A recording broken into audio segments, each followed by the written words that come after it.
নমস্কার বন্ধুরা, মুর্শিদাবাদ ভিলেজ কিচেনে সকলকে স্বাগত জানাই। আশা করি সকলে খুব ভালো আছো, আমিও খুব ভালো আছি।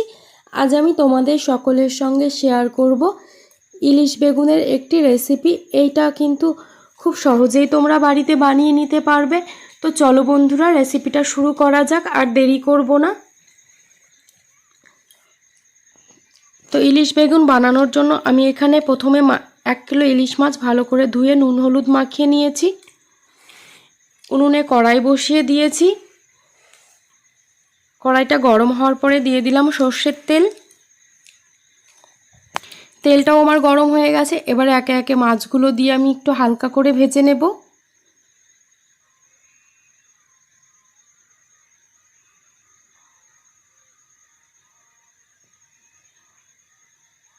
তো মাছগুলো আমি দিয়ে দিয়েছি। দেখো, মাছগুলো আমার একদিকটা ভাজা হয়ে গেছে। এবার আমি উল্টে দেব অন্য দিকটা ভাজা হওয়ার জন্য।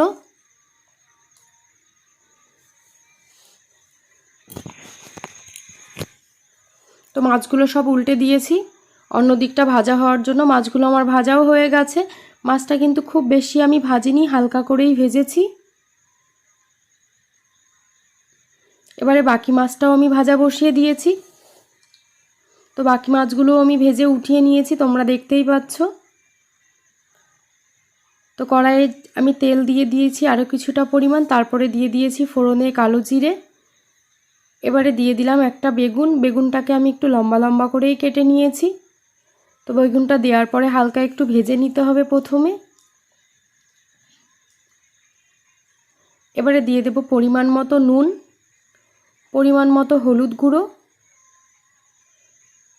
এবারে দিয়ে দেব বাটা মশলা।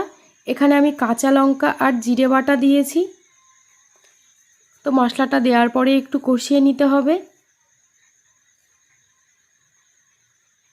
4 থেকে 5 মিনিট মতো আমি কষিয়ে নিয়েছি। তারপরে দিয়ে দিলাম জল।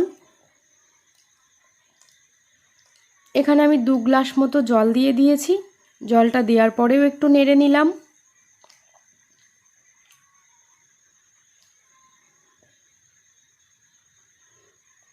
তো ঝোলটা ফুটে ওঠা পর্যন্ত আমি একটু অপেক্ষা করব। তো ঝোলটা দেখো ফুটতে শুরু করেছে। এবার আমি একে একে মাছগুলো সব দিয়ে দিচ্ছি।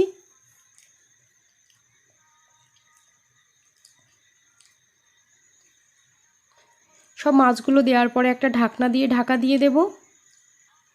5 থেকে 7 মিনিটের জন্য ঢাকতে হবে।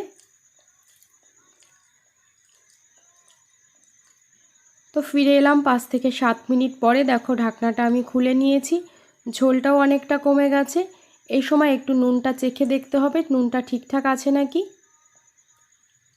তো নুনটা আমি কিন্তু চেখে দেখেছি, আমার নুনটা ঠিকঠাকই আছে, আর আমি এখানে নুন ব্যবহার করব না।